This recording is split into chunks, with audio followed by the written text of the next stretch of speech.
Welcome to our Bloomington Chamber Town Talk program. My name is Brent Pavia. I'm the president of the Bloomington Chamber, which most of you know is an affiliate of the Minneapolis Regional Chamber. We're pleased to be here in person in the council chambers at the city of Bloomington in lovely Bloomington Civic Plaza. Thank you very much, Bloomington staff, for hosting us and for accommodating all the technical needs. We're also live streaming this session, thanks to the city, and we welcome all of you online as well. Before we get started, I'd like to take a moment to thank our sponsors. We really appreciate their support. Our presenting sponsors, CenterPoint Energy, Mall of America, My Credit Union, Wells Fargo Bank, and Xcel Energy. And then our series sponsor, Donaldson. Our speakers today, John Stanek, President and CEO of Minnesota USA Expo, and David Lair, Chair of Minnesota USA Expo. For those of you fortunate enough to be here in person, you have the extended biographies of both of these distinguished gentlemen, really accomplished in their fields, and I could go on, but that would take up most of the time. John, a true Renaissance man, although not the original Renaissance, I'm told. Hennepin County District Judge. He's led organizations, including for a short time, he was the interim CEO for the Minneapolis Regional Chamber, and he kept me on, so that says something. I'm not exactly sure what. David Lair, impressive in terms of his work with the currently DLR Group, and has been a leader in terms of architectural design worldwide, but you'd recognize some of his work locally as well, including chief architect for the Mall of America and several projects very close to home in Bloomington. But we're not going to talk about all of that. We're going to talk more about this Expo thing. And I realized that for some of us who have been part of this conversation, we know a little bit, but there's a lot left to learn. And so I'm going to start with you, David, because you've had a little bit of longer history involved with this. So can you give us a little bit of the overview and context, and what are we talking about? Yeah, that's a really good question. And it's the number one question I get from people are World's Fairs still a thing? Are they still going on in the world? And right now, as we sit here, through the end of March, Dubai is hosting a World's Fair, an expo. In fact, John and I are leading a delegation next week to go to Dubai. And yes, they still have them. The last one was here in the U.S. in 1984 in New Orleans, and it was a little bit of a dud. We know some of the things that may not have worked well for them, and we're not going to repeat those, certainly. But we've had a long history here in the U.S. of hosting World's Fairs. We call them World's Fairs. The name has changed a little bit more to Expos, World Expos, and they have very large expos on the 0 and 5 years. In fact, I led 4 delegations to the Milan Expo in 2015, and that was to kind of inform people, what are these expos all about? Those really large ones take up hundreds of acres of site. Countries build their own pavilions, and that's the same model that's going on in Dubai right now. And then in between, there's a smaller, more specialized international expo, and that's what we're pitching here for Minnesota, here specifically for Bloomington. And those occur in between those years. They've had them in Yeosu, South Korea, in Zaragoza, Spain, and most recently I led a delegation to Astana, Kazakhstan in 2017. And there was one planned for 2023 in Buenos Aires, and they suspended that. So now the next, I'll call it the next specialized expo, the one in between, is being bid for by 4 other countries besides the U.S. for 2027. And we can get into more details about like what happens on the expos as we get into the discussion today. But yes, they do occur. We're in a bidding phase for them right now. The sanctioning body for these expos is called the Bureau of International Expositions, BIE, and it's kind of analogous to something like how the UN is. There's one vote per one country for these expos, and you have to be a member of the BIE in order to participate. So that's maybe the thumbnail piece of it, and then we can get into some other details about like what happens at expos and what's our theme and those other kinds of things as we get into our discussion today. Thanks, that's really helpful, and we definitely will. So John, how did you get looped into this? And tell us a little bit about the the committee, the organization. Sure. So there's actually 2 stages to how I got looped into this. Seems appropriate if the development's in the South Loop that I get looped in, right? There you go, nice. So in connection, David gave you a great overview of World's Fairs, World Expos, specialized expos. And so last time there was a group of civic leaders. David was involved, Kathy Thunheim, Mark Ritchie, former Secretary of State, and some others that Marilyn Carlson Nelson, who really put together an effort to try to host the World Expo in 2023. And so that involved a lot of challenge because the United States had not been a member of the BIE, which is the credentialing international agency that says you have the official blessing to put on a fair, an expo. That had not happened. So that group of folks from our community here really, through a lot of just hard work and effort, and got the United States to re-engage with that entity. So the bid was not successful. Minnesota's bid did not get approval. In connection with that, toward the end of it, I was approached by Kathy and Jamie, who's a city manager here in Bloomington, Marilyn, and others saying, if we do get the bid, would you come in and help set up a host committee? Because we're going to have to, if dog catches bus, we're going to have to figure out how we run this thing and do all the work that's necessary to really bring it about. So my history is back then. Of course, it didn't happen, and so everybody went on and did other things. Well, this time, that group stayed active, leveraged the involvement not only with the BIE, but this time a very direct connection with the U.S. State Department, who is strongly supportive of this bid and worked in concert with the local team to have this be the official proposal of the United States of America, which we're very proud to carry forward on behalf of the city of Bloomington, our region, our state, and our country. And so when that was taking form and saying, okay, we've got a campaign ahead of us, how are we going to make this happen? Some members of the board reached out to me and said, would you be willing to come in and help us get this organized and be one of our supporters on this? So I'm a chronic failure at retirement. So, and I'm a real sucker for civic projects. I'm a proud Minnesotan. I've always said I was born here, I was raised here. I'm going to die here unless I'm on vacation. This place is special to me, and to have an opportunity to continue to work on something that brings benefit to the city of Bloomington, our region, our state, and our country, working with really talented people. John Blackshaw's here today from the Thunheim firm. We're working closely with them, the other advisors we have. So it was just a great opportunity to work with some really accomplished people and try to do some good for our state and region. Yeah. Maybe to flesh out a little bit more too on the organizational structure. As John mentioned, we had this strong bid for 2023 that we didn't win, but we learned a lot, and we were successful on changing a few things. We got the U.S. government to be now an official member of the Bureau of International Expositions, the BIE. We were able to get funding and sources and information. And one of the lessons we learned was that we had to elevate what we were doing is, rather than the small working group of kind of pursuing everything, we had to build a little bit more depth of structure. And that's really John's role here. So we've organized our board and are continuing to add members that help us be a national bid to our board. We put in place a system or a structure, John leading the effort on an organizational structure, and bringing on key senior advisors and folks like Thunheim to really carry the weight on their level of expertise. And so that's an important distinction that we had from the last time. Instead of like everyone hands all on deck, we're really trying to make this work. And we have seen the results quite a bit. We've seen high engagement from the Department of State. In fact, I'll just note, the last time John and I were in this chamber, it was 5:30 in the morning, and we were giving a presentation to Paris with Mayor Bussey and other key staff members here. And on the video was Secretary of State Antony Blinken. So we have elevated this Expo bid to the highest levels of our U.S. government, and that we didn't have that before. We had not those kinds of resources or connections. So building organizational depth is really key. Having John here guiding this from that point of view is super important.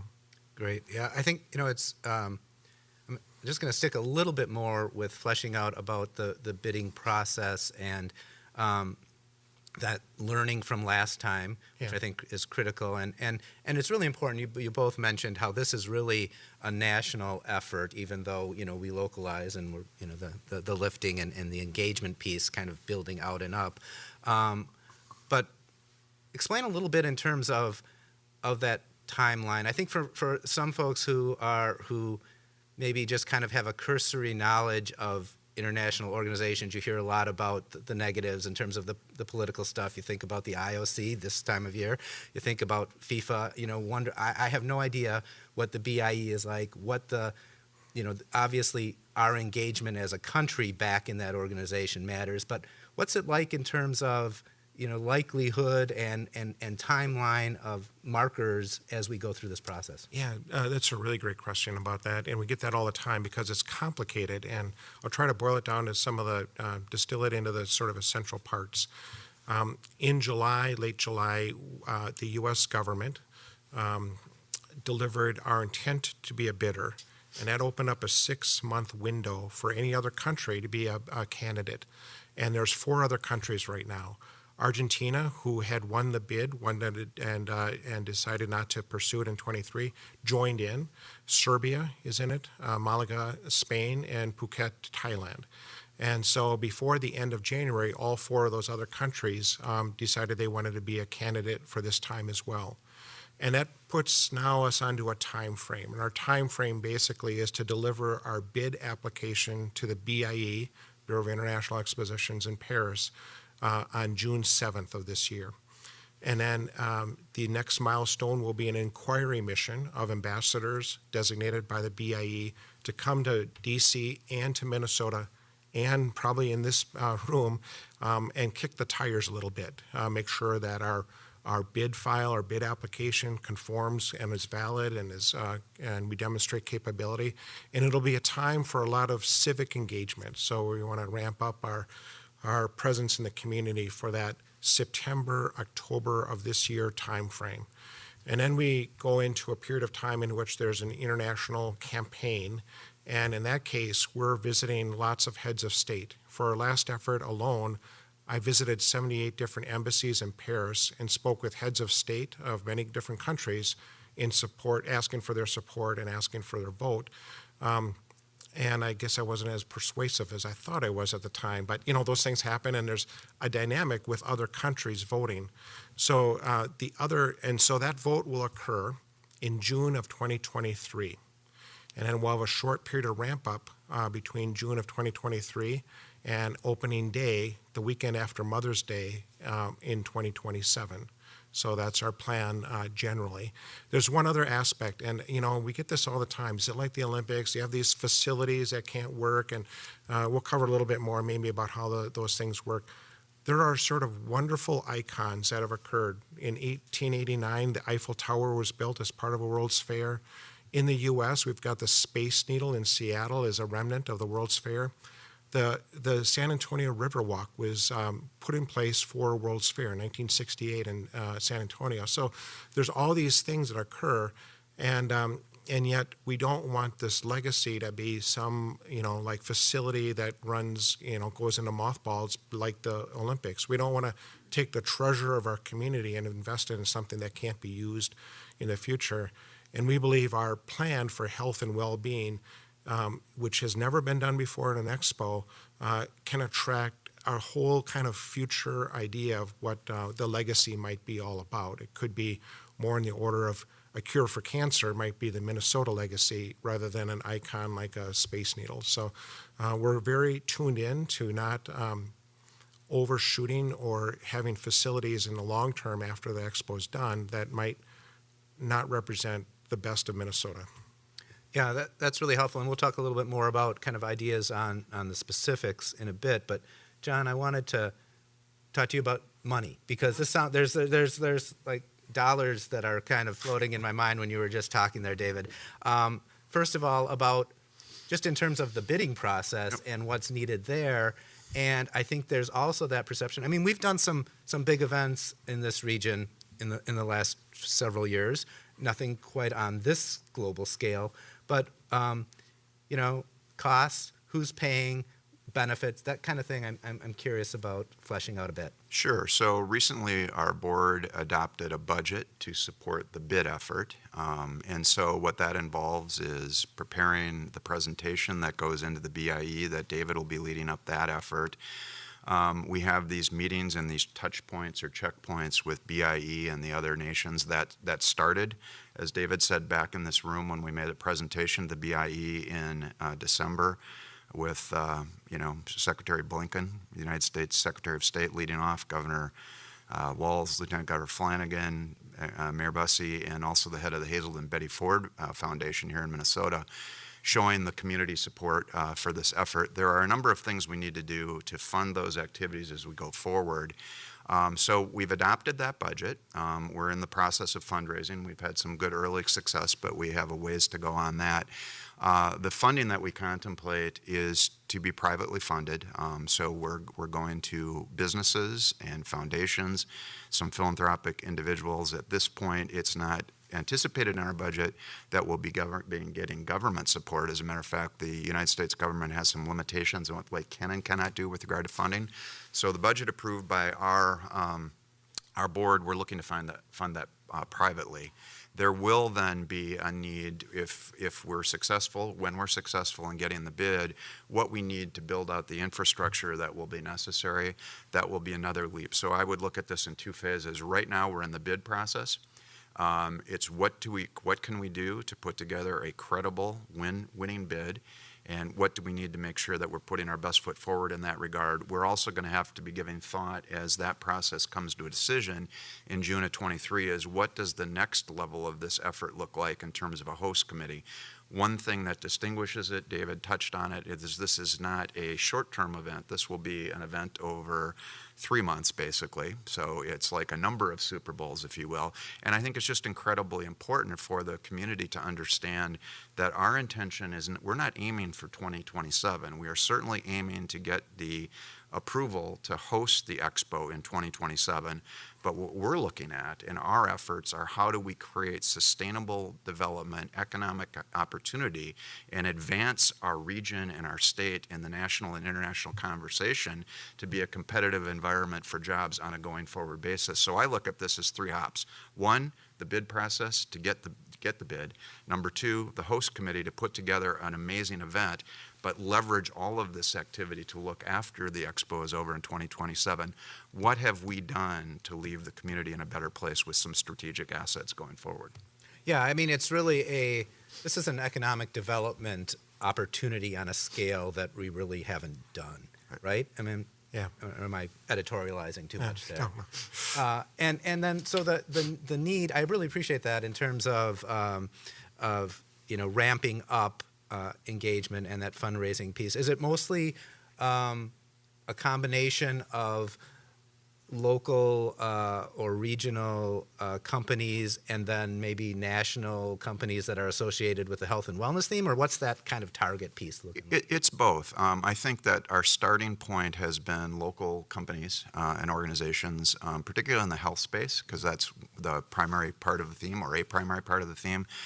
But it's also, and David alluded to this in terms of our board, right now it's local Minnesota folks, but we're looking to build out national members of our board as well. And we know that in past expos, there are a number of US-based corporations that have supported these efforts. So we want to attract that kind of funding too, saying, we've got this bid. If we win the bid, you're going to want to be part of what is happening to pull this off. So after we get back from Dubai and check the box, and David's going to be busy preparing the presentation, the fundraising efforts will really turn to be continuing to build on what we've already started locally, but build out nationally, even internationally, to seek some support for the bid process, and also thinking ahead to when we host it, how are we going to bring those resources in to do that as well? Okay, great. So, current need, what's the highest on the list? Is it that, raising the money, or is it raising awareness, or where's that pecking order from your perspectives? It's probably an equal measure of both. And, we really appreciate being here today to kind of tell the story about what the Expo is. We've been holding back a little bit until we have a few things all lined up, and we're at that point. So raising awareness is a really important aspect of what we're doing. We continue to get that Do they still have World's Fairs? You know, that kind of question out there. And we want to change that dynamic to say, hey, we're ready to host, and we're going to be ready in 2027. And then it's about a kind of a careful, curated way of raising funds and being really thoughtful about it, being in touch with a wide group of stakeholders to say, you know, is this appropriate? Is this the kind of right sources of funds and how that gets supported? And we're not really looking for, call it a single underwriter or nor having like, you know, hundreds and hundreds at this stage in the bidding phase of folks that want to be sort of have a voice at the table. We're being careful about that and want to make sure that our resources are connected and tied together and appropriate for our effort. Yeah, and maybe just to follow up on that, I totally agree with David that it's really a blend at this point right now. I mean, we need to attend to the fundraising because if we don't have the resources we want this to be the most professional bid effort on behalf of Bloomington, the state of Minnesota, the United States. So that's certainly important. But it's also getting the message out about what we're doing and try to generate community support for this. That will be important in the bid effort to show that we have the support. I mean, we have a number of Fortune 500 companies, but the lifeblood of our economy is small, medium-sized business, nonprofit organizations. That's what makes for a strength in our community. And we need things like letters of support and endorsements from community organizations, and we need folks to get alerted to what we're trying to accomplish and say, hey, I want to talk this up. I want to be in, I mean, we've had a lot of challenging times, right, since the pandemic in our state and community and our nation, and this is a good chance for us to come together on something that is forward-looking around a theme of health, around a theme of a healthy planet, that we want to create some energy around that. And the other component that I would add is that we will layer in at different points is the need for volunteers to help us support our efforts. My new friend Steve Bakken is over here today, and if you haven't seen, he's got a table. I think he's been to 3 World's Fairs, 50 states. He told me he's applied to go to the moon. You didn't tell me if he applied to come back from the Yeah, you got to get picked for the moon. So he's got a nice table. But the point being, whether it's in connection with the Inquiry Mission, which is this international group that will come in later this year to really kick the tires on our proposal and say, are these people serious? Can they really pull this off? Is this the best place to come? We want to do that. And then, as John Blackshaw knows from his family connections and involvement around the Super Bowl, you need a lot of volunteers to really pull off an event like this. I mean, employees for sure. But how do we put the best face of the community forward and the diverse face of the community forward by attracting volunteers who can welcome visitors from all across the globe who go away saying, that's a special place, that Minnesota. And we want to invest there, we want to come back there. And so I see this as just a great, you know, to the earlier comment, economic development, but it's really all those things. Raise the money, advance the communications effort and community support, and then how do we layer in volunteers to make sure we can pull off an amazing event. We're not going to be New Orleans. No, well, and I love New Orleans, so yeah. nothing against them. But and you know, and I do think, you know, when we get this, that is one of the things that we're going to show. Minnesotans show up, and and the volunteer piece and that pride and all that. That I have no doubt that that will be amazing. One last negative thing before I talk more positive visions. I don't know that it's negative, but I think people need to understand. So I understand the New Orleans, like it didn't go well. It lost money. It wasn't. And since the mid '80s, there hasn't really been any Expo, I think, in North America. And why was there, or you know, that whole kind of like disengagement and.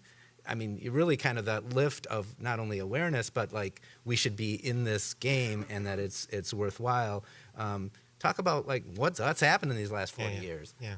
So you know that's a really good comment about New Orleans. You know the timing of their expo was a little challenging. You know their promotion of it was also something that we learned that wasn't as successful as it could be. So you know some of our strategies that we've adopted to make sure that this works is. We look at closely what's happening at the Mall of America. Mall of America is the largest U.S. tourist destination. And I say that across, we go to other places in the world and they know of the Mall of America. And, you know, so capitalizing on that draw that already occurs is a really important aspect to what we're talking about. 42 million people a year go to the Mall of America. And having that kind of connection is a really vital aspect to what we're going to do. So that's one of our steps here. Another is to look at the regional draw, and we look at how many people in our market area could drive here in the summer with their families and other things in a one-day car trip. And there's more than 50 million people from Canada through the Midwest that can access Minnesota in that one-day car drive. And so that's our key target of who we would be marketing to, who would really rely on in terms of visits and visitors and all those things. And this is there's an economic aspect to this whole expo. It's a ticketed event. It's a secure event. The U.S. government and world leaders treat it as a secure event on the stage of Olympics or others.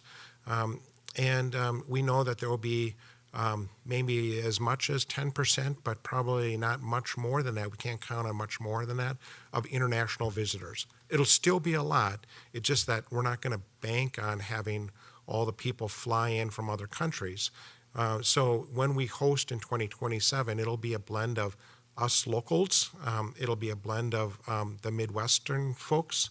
It'll be also folks across the country who might choose their vacation times and other things to visit Minnesota during the summer. And then there'll be international folks here too as well. So we're looking to have that, more of a broad attraction and not count on any one particular group as a primary group. So as we thought about how this might be different from in New Orleans or other places, we recognize that our approach has to be authentic here to Minnesota and work for what we know what the demographics and conditions will be in 2027.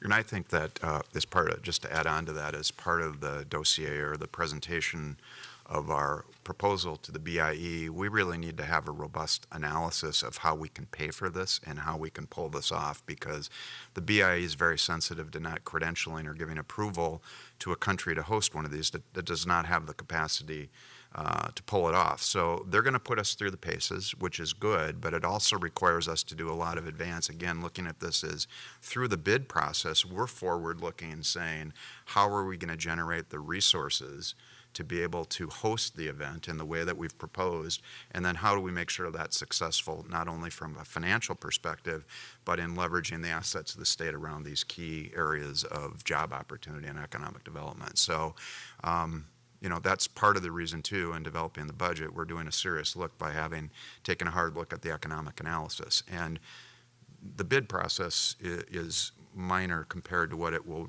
be required in terms of resources to host, but we're looking ahead to that as well. All right. So, let's just go right there then. Since you mentioned it, we get the bid. What does that trigger? What happens at that point? Because it doesn't seem to me that, and so that would be mid 23 that is acknowledged. A few years to get all this together seems relatively short on the scale we're talking. I don't know what that planning is like. Yeah. Well, it's a good question about that piece of it. And so our bid file, our application, our dossier to Paris and what will be reviewed will be a plan for exactly that. What's our startup and ramp up plan? What's the kind of resources and structure that needs to occur to enact that? What have we done in our own community already that we can draw upon the kind of, I'll call it the event muscle? We host one of the largest events with our state fair every year, and the BIE does not want to know that we're going to do a state fair because they don't want animals and they don't want other things like that. And it's not a state fair. This is about inviting the world here. But we know how to do that. We have a park and ride system and an infrastructure and an EMT system that works incredibly well for those 10 days at the end of August and in early September that we'll build upon as sort of the infrastructure and resources here. And so we have a thoughtful plan about how to ramp up quickly to get to our 2027 opening day event, and even before or what things could occur after that as well. So it does seem short, but it's not out of the realm of like what we've considered or put in place, and knowing that we'll be ready for that.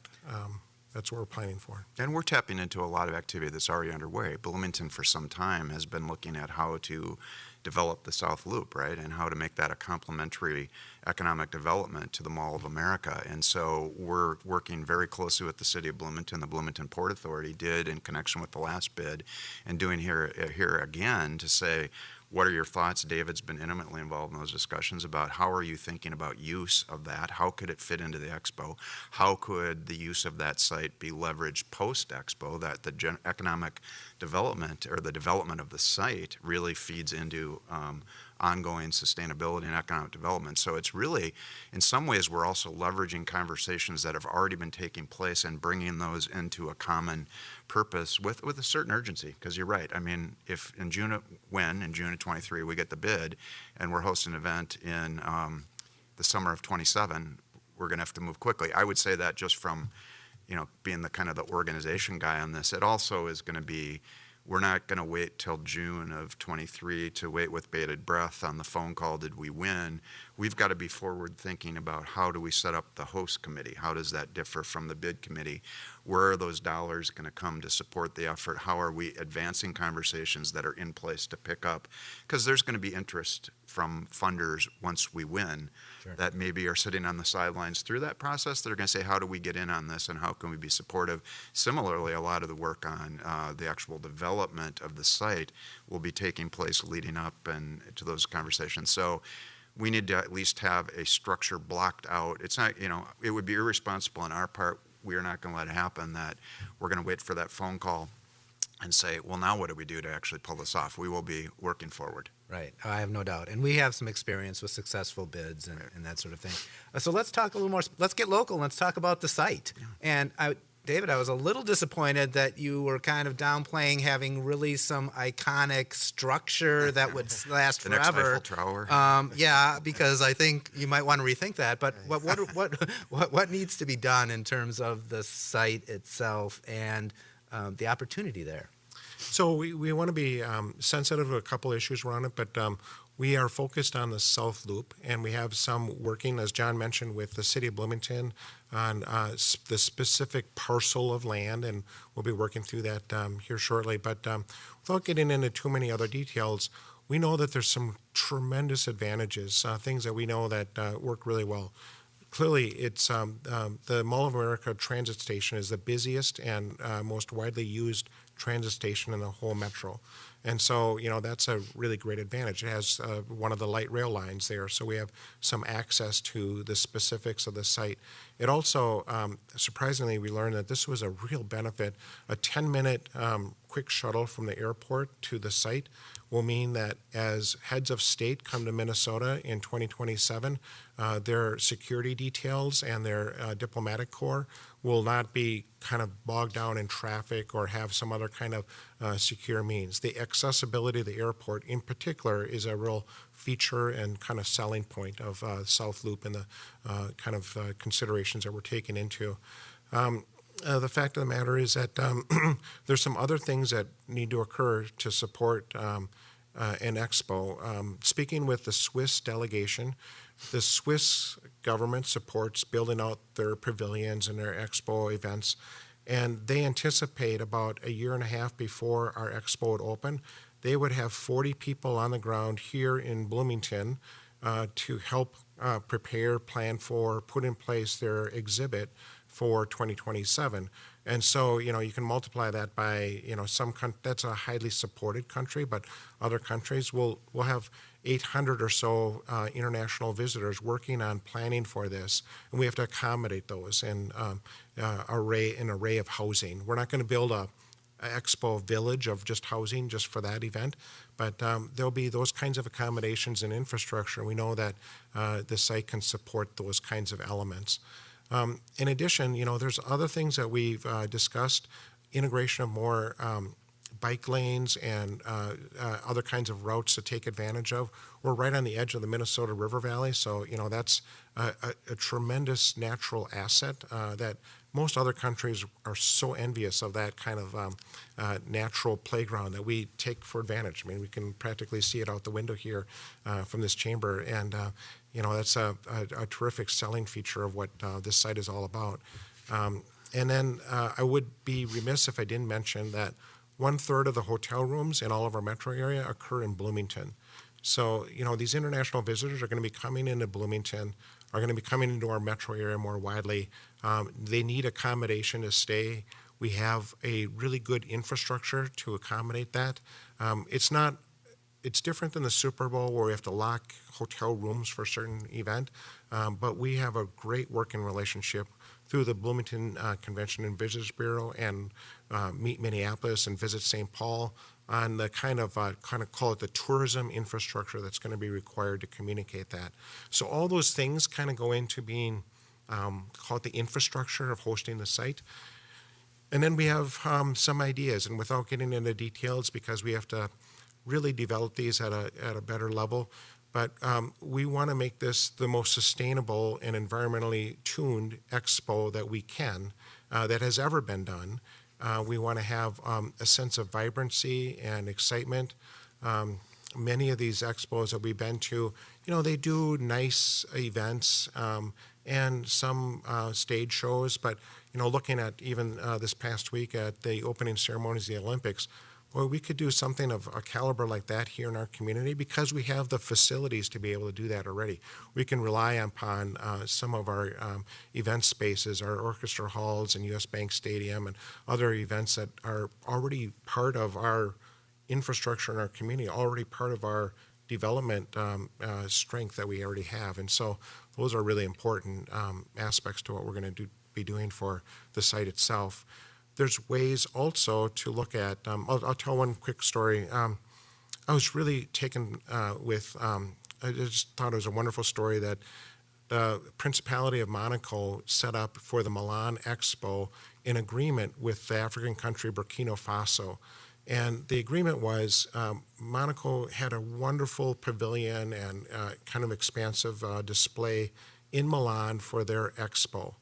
But the agreement was after the expo, Monaco paid for disassembling their exhibit and creating a series of clinics in Burkina Faso for that country. And it was this really terrific connection that has a long-lasting generational legacy for what Monaco did. It was their sort of gift or their kind of way of paying forward what these events are all about. So with that in mind, we have some ideas about how temporary facilities or things that might be put in place that are expo specific could be disassembled and reused in our own community across the US or in Minnesota or specifically in our metro area that could be elements of what this expo could be that'll last for generations to come. So it isn't connected specifically to that piece of it.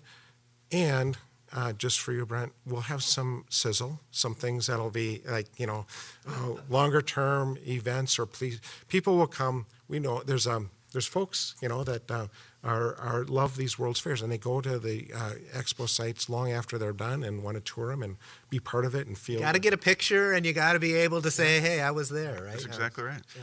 So, well, yeah, and I just to that point, for Christmas, my mother-in-law gave me a platter that her grandfather picked up when he went to the 1905 World's Fair in St. Louis, and it had been handed down and through the family all these years. So it was a special thing, and it was a big deal to go to a World's Fair for him and things. So like you're saying, those iconic moments, how do we do that?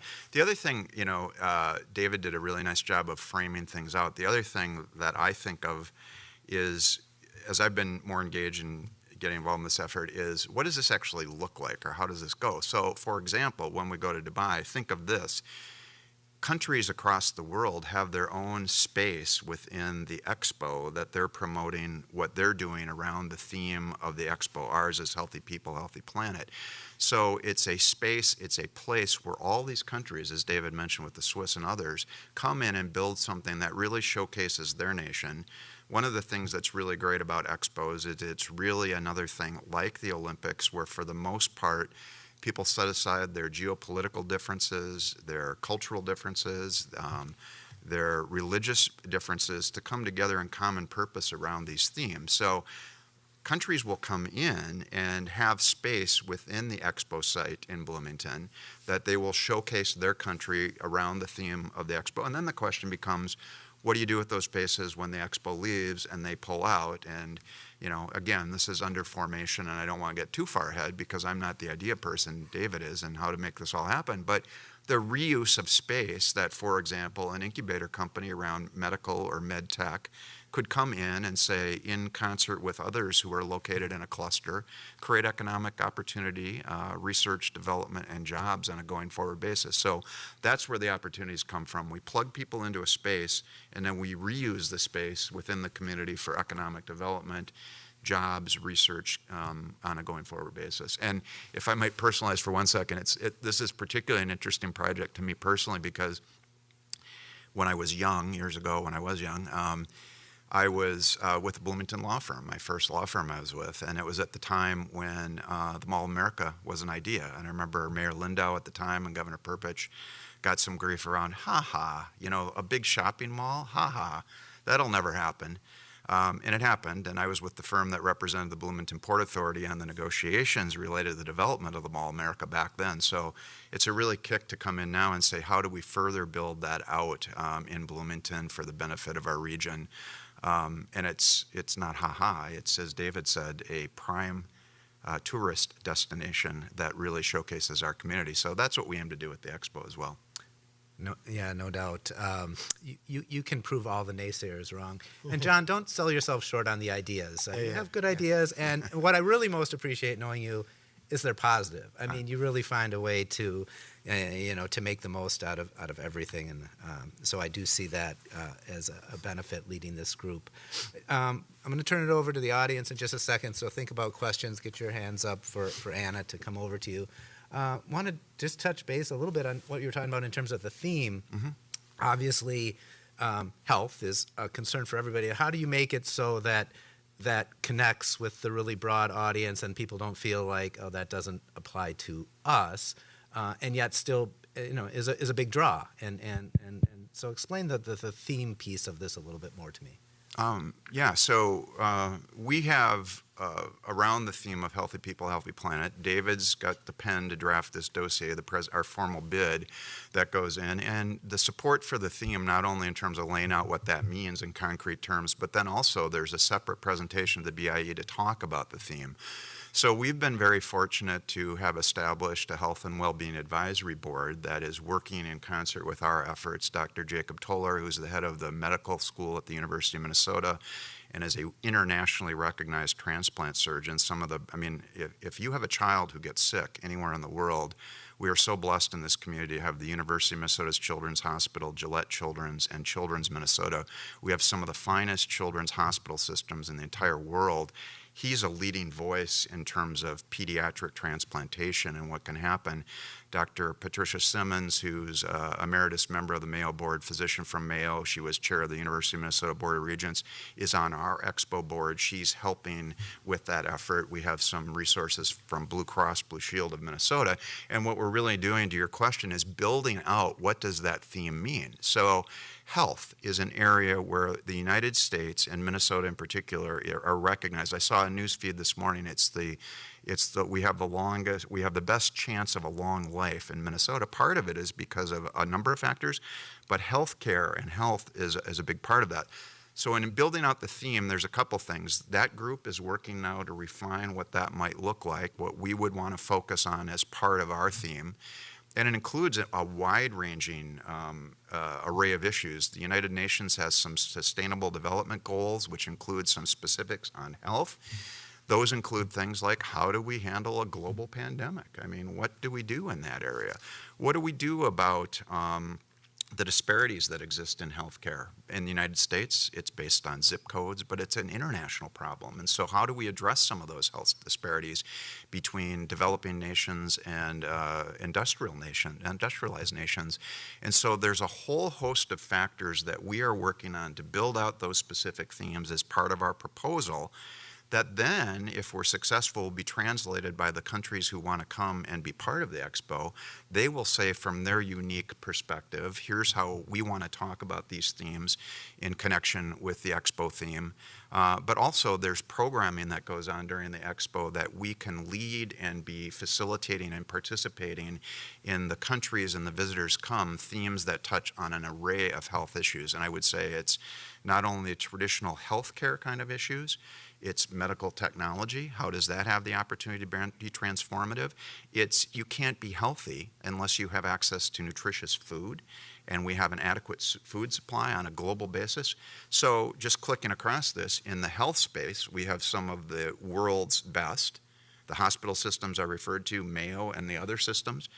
MedTech, we are acknowledged internationally for our efforts in that area with Medtronic, Boston Scientific, and then the startup companies that we all know about. And then within food, we've got Cargill, we've got Land O'Lakes, we've got major international companies that are already focused on these efforts.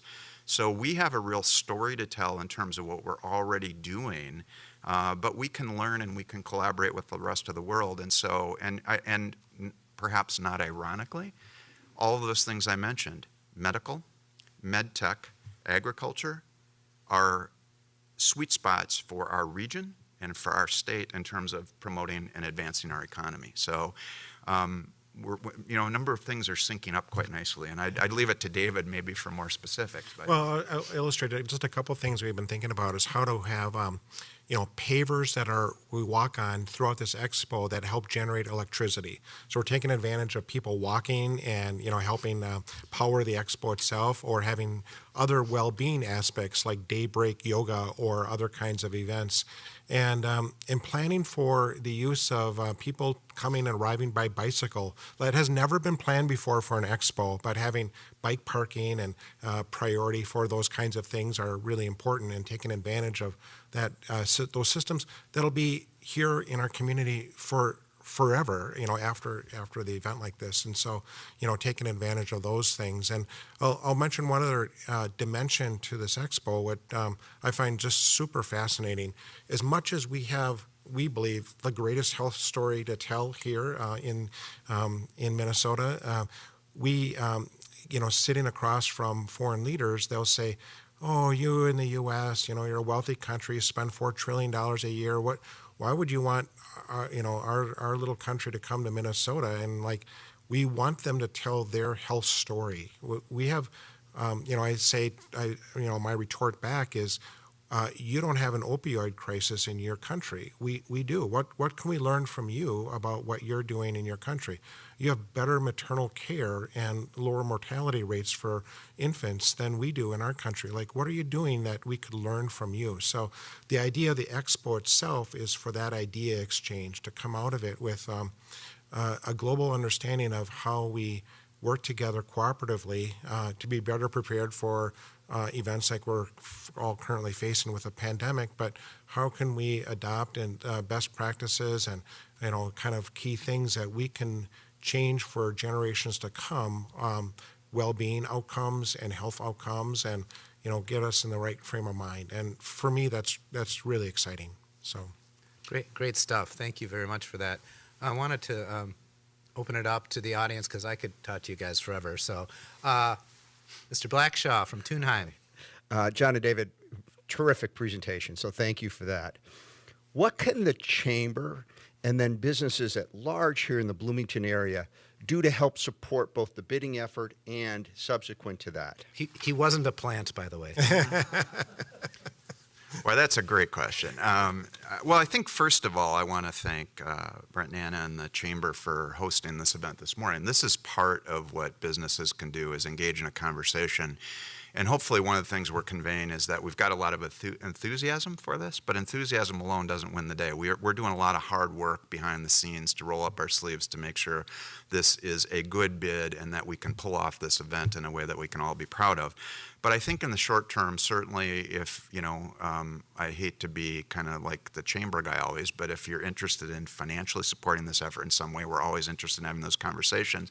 But more immediately, I think in preparation for support of the dossier, today. It's letters of support from the Chamber, from convention and visitors organizations, individual businesses helpful, but also business associations. So I think whatever we can do to have that support memorialized in some way that we can say to the world, our local business community is supportive of this effort, and we see this as an economic development, jobs, plus part of our global responsibility to work in concert with others. I think when we get to the point where we have a little more specifics about where we're going to need volunteers to reach out to businesses to say, can you help us? Can you promote this within your workplace for those who might want to volunteer to support this effort? Super Bowl was a great example. I think immediately that was oversubscribed for volunteers. We're going to probably have a larger need, so business as a partner in that is going to be incredibly important.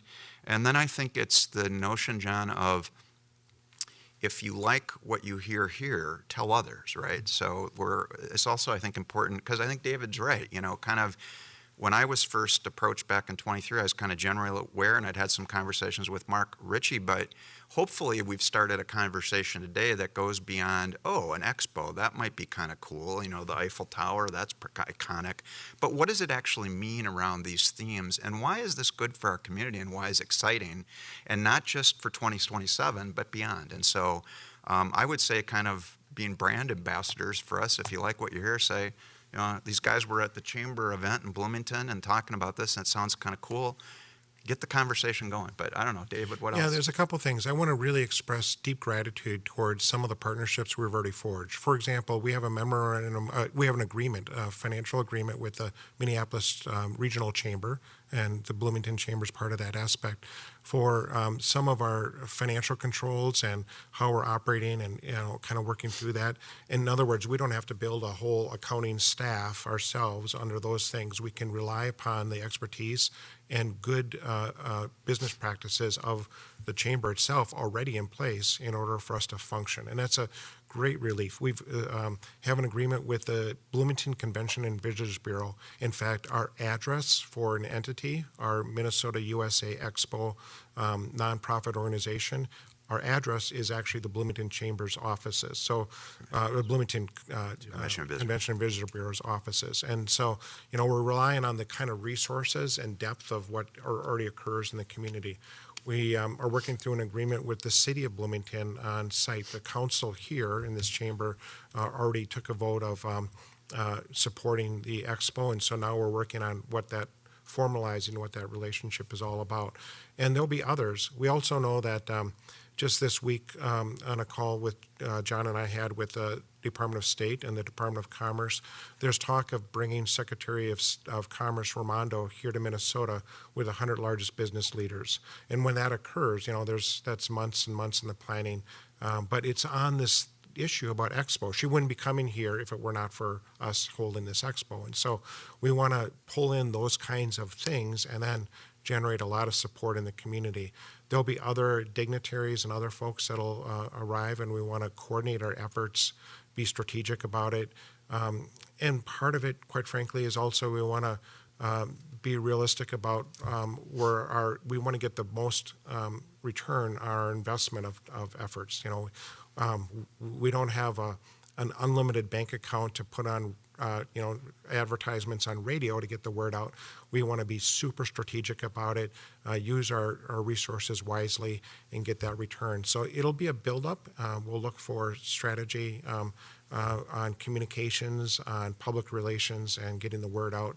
And so we're at that place of building that foundation and relying on all of you here today that I'm thankful for your attendance and interest to be now our brand ambassadors out there, and feel free to get the word out yourself. Well, and I just maybe put a little bit of additional emphasis on one of the points David made, which is I started with financial support, but it can come not only in the form of contributions, but in kind. And David recognized the appreciation we have for the financial services that are being provided to our effort by the Minneapolis Regional Chamber of Commerce. We thank them for that. If they weren't providing that on an in-kind basis, we'd go out and purchase those.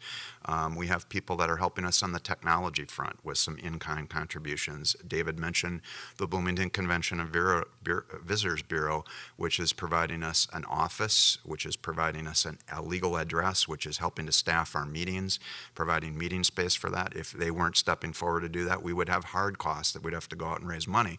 So when we look within the budget for the things that are needed to support the bid, there are things that we have to fundraise dollars to pay for, but if we can get donations. And so I would also say, and it's kind of interesting to see the range. When we go to Dubai next week, one of the things we're told is one of the really big things by going to an expo is people love pins. And Steve can tell you, because he's picked up stuff, he has patches.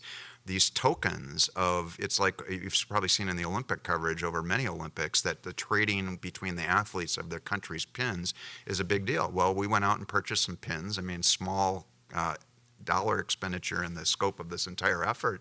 But there are things we need to support our work that might not be obvious and don't necessarily involve a need for cash. It's a need to have things so that we can further this bid. And as we get deeper into it, we will have a much better idea of what those things might look like that people might say, hey, my business could help with that. So, Great.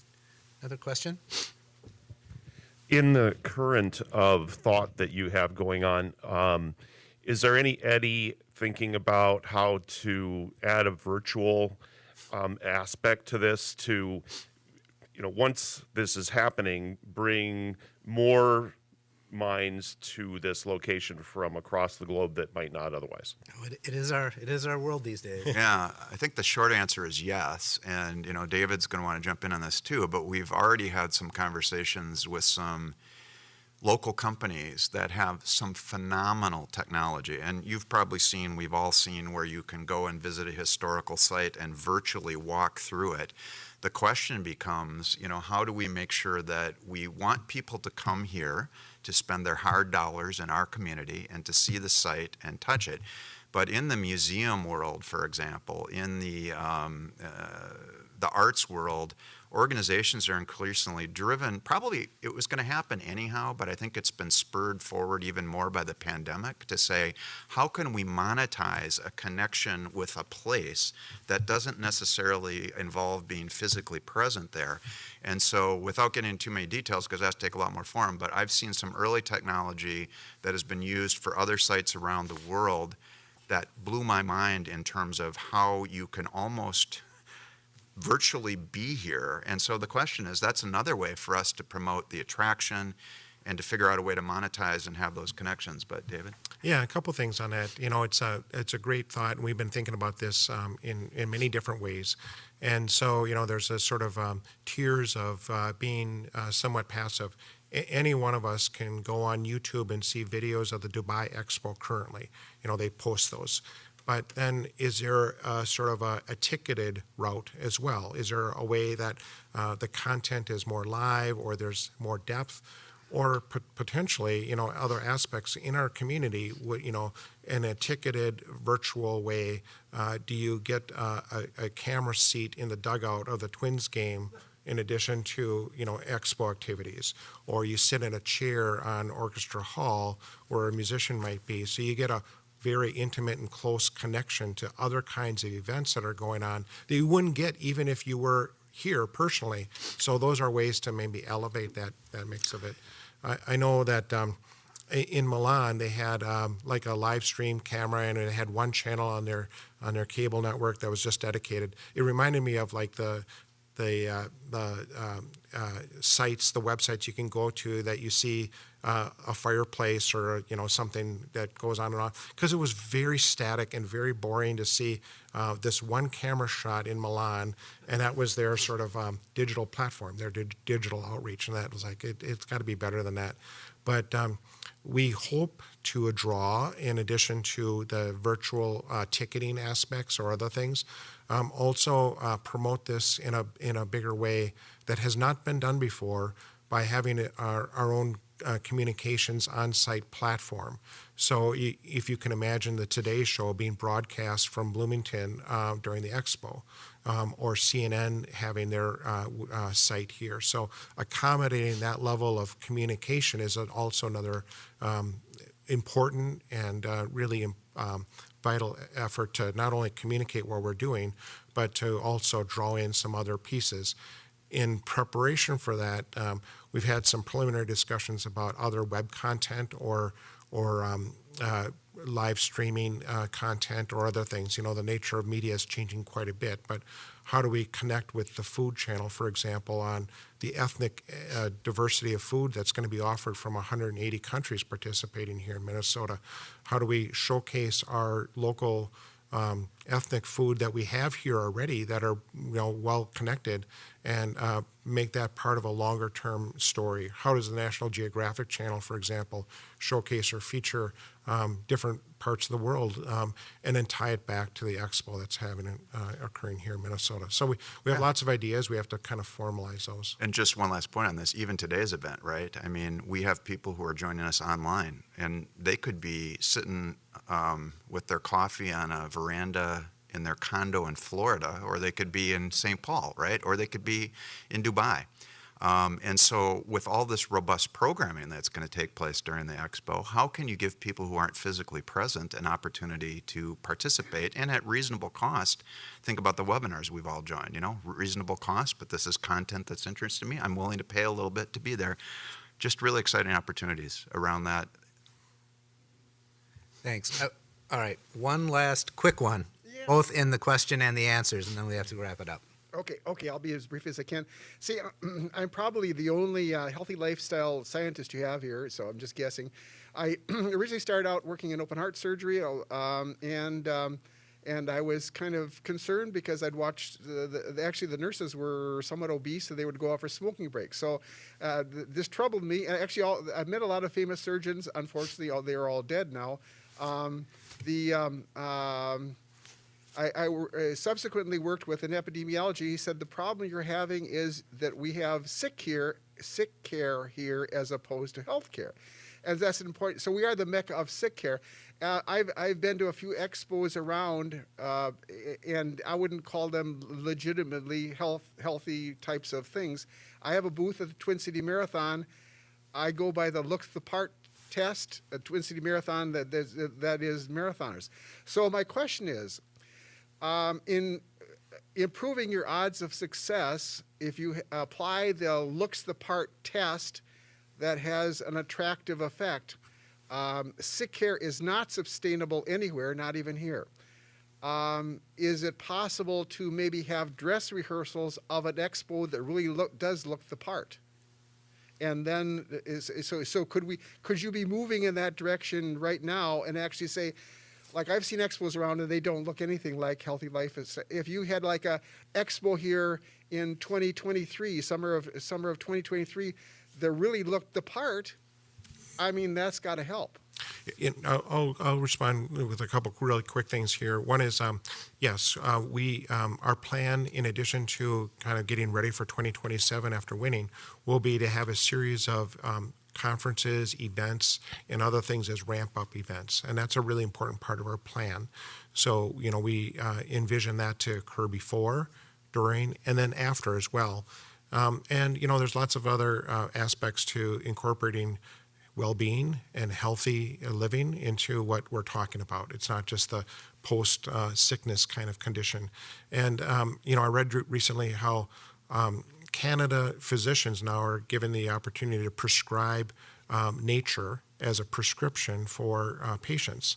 And, it's a really great story about how our connection to nature, which we have in abundance in the Twin Cities, could be a vital aspect of well-being and play that up in a much more significant way. So we've got lots of opportunities. We just have to tell those stories and articulate them for our bid. And as David indicated earlier, we're being driven purposefully by the BIE and other organizations in reviewing our bid to say this isn't about, our version of how healthcare is provided or our version of Western medicine. This is a global effort. And so this isn't something where we're presenting, we've figured this all out and now the rest of you figure it out. This is a conversation about how do you take all the information across the globe to come up with what's best for the future.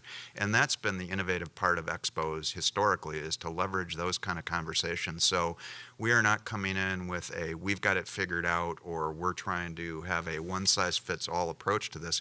We have to collaborate with our world partners on this. Yeah, I think there's a lot of opportunity to build and to contribute in various ways. So with that, I really want to thank John and David. Wonderful. We're going to be building this out, and so this is, I'm sure, the first of many conversations. Thank you all for people who joined in person and online. I really want to thank the City of Bloomington. I'm going to call out, we have some representatives, council members, Jenna Carter, Lona D'Alessandro, both very committed around issues of sustainability and health and wellness, and our community development director, Carla Henderson. So the city's all in, I know that for sure, and Barb Wolf as well in terms of connecting with the business community. So thank you for joining us in person. Super fan Steve Bakken for making it all the way down from Blue Earth and from building out on that. As well as our sponsors that I mentioned previously. We couldn't do this work without that, and I'm sure the Expo needs their sponsorships as well and couldn't do their work without that as well. So we'll continue to build that out from a chamber perspective. Look at Minneapolis Regional Chamber's website for upcoming programs. The one I wanted to call out is our annual meeting on March 8th, live at the Fillmore, also available online if you're able to attend. And check out expo2027.us in terms of their website. It really is informative and interesting, a lot going on there. So thanks again. Thanks for being here. Enjoy your weekend, and we hope to see you soon. Thank you. Great job.